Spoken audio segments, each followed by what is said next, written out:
وہاں بھی اللہ جنت میں چھڑے چھاٹ نہیں کسی کو چھوڑیں گے، کیونکہ وہ جنت کا ماحول کیا کرے گا؟ خراب کرے گا وہ.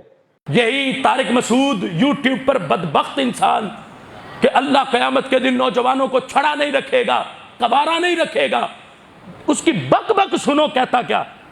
کہتا اللہ قیامت کے دن جنت میں ہر چھڑے کو بھی اس کی حوریں دے گا. کیوں؟ کہتا ہے کہ کہیں ایسا نہ ہو یہ کسی اور کی حوروں کو جا کے چھیڑنے لگ جائے. میں کہتا ہوں دیوبند والوں، تقی عثمانی، لگام دو اپنے اس کتے کو جو رب پر بک رہا، رب کے حبیب پر بک رہا. قرآن کو اس نے مسکوک کر دیا.